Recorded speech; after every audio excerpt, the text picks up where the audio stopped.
ksiądz Jerzy jeszcze nie był taki popularnym, no to dopiero to były jego takie początki, bo to był młody chłopaczek był, no. To były jego początki takie, ta prza ojczyzna zrobiła jemu karierę. Poznany był na całym świecie, bo to był przeważnie zagranica, to rozprogowała, pokazywała za granicą księdza Jerzego, to jego homilii. Najważniejsze by homilii jego. Nagrywali i tam za granicą dopiero przed tego. No. Chociaż Służba Bezpieczeństwa też nagrywała. No to później w kościele nie wieściło i ksiądz Bogucki powiedział, żeby msze były na balkonie. No i odbywały się na balkonie, były tłumy ludzi, przychodziło jakieś 50, 60, zaraz 100 tysięcy ludzi. Także narodów, no przyjeżdżali z całej Polski praktycznie. Dużo zagranicznych było dziennikarzy, przyjeżdżali ambasadorowie ze Stanów Zjednoczonych, byli żoną przeważnie, prawie że na każdym mszy byli. No i tak to się wszystko odbywało. Msza była raz w miesiącu, zawsze ostatnią niedzielę miesiąca. O godzinie 18 się to odbywało. Piękna była oprawa, były sztandary, dużo przyjeżdżało i Solidarności, działacze ze sztandarami, górnicy różni do tego. Cała organizacja się, mszy za ojczyznę się odbywała u księdza Boguckiego. Tam wszystko było przygotowane, kto co ma czytać, kto co ma...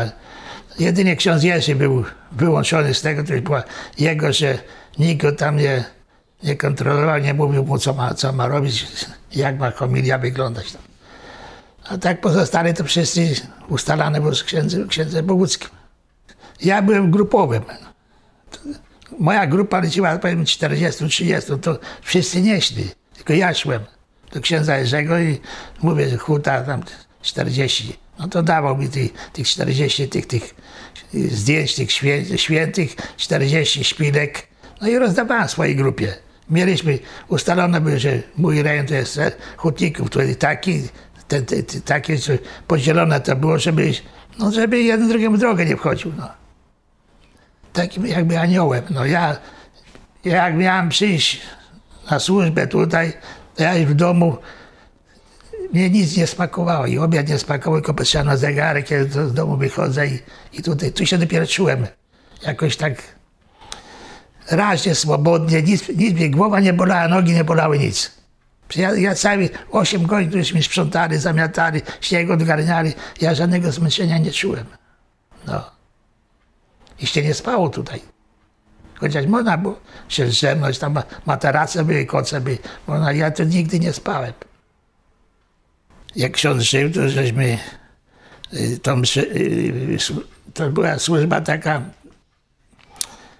nie porządkowa, tylko no, pilnowaliśmy porządku, bo to i u Beku było dużo, oni chodzili po cywilnemu, to robili różne takie samochody dewastowali, za tego żeśmy chodzili, pilnowali, bo dużo było zagranicznych dziennikarzy, fotoreporterów, byli z ambasady, ambasadorowie przyjeżdżali na tę mszę.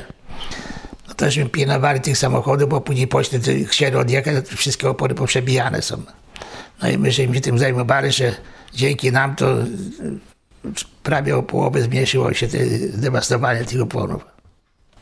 Ci, co przychodzili, kilka razy było, że przychodzili z tej porządkowej, byli pobici przez ubeków.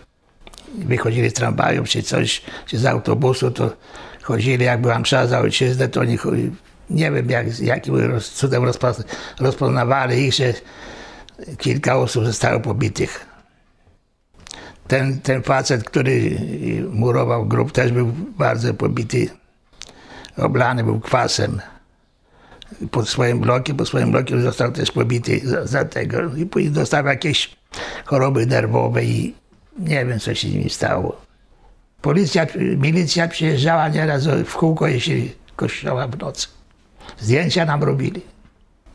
Tutaj na wprost kościoła, tam ludzie mieszkali, to powysiedlali tych ludzi i ta Służba Bezpieczeństwa urzędowała w tych mieszkaniach. Zdjęcia robili w dzień, w nocy. No ale było tak, że byliśmy żaden z księży nie dostał żadnego uszczerbku. Żaden księży nie został okradziony, nie został pobity. To po śmierci księdza Jerzego było strasznie dużo ludzi. W dzień, w nocy tu kościół nie był bramy nie były zamykane. kolejki były aż do placu Wilsona. Tłumy były niesamowite, autokary, my musieliśmy dzień i noc czuwali przy grobie. Było bardzo dużo wieńców wiązanych z niczy. No i różni ludzie przychodzili. Musieli pilnować, bo i kradli tak samo. No to były, żeby to musieli porządkować. Kwiaty, nie kwiaty, znicze, bo no kto to, nikt tu więcej nie tego. No i później tak to było, że później trochę już tych ubywało i w końcu się doszło do tego już na noc, żeby bramy pozamykali. No ale pilnowaliśmy się, też różni ludzie przychodzili. Nikt nie wie, kto to jest.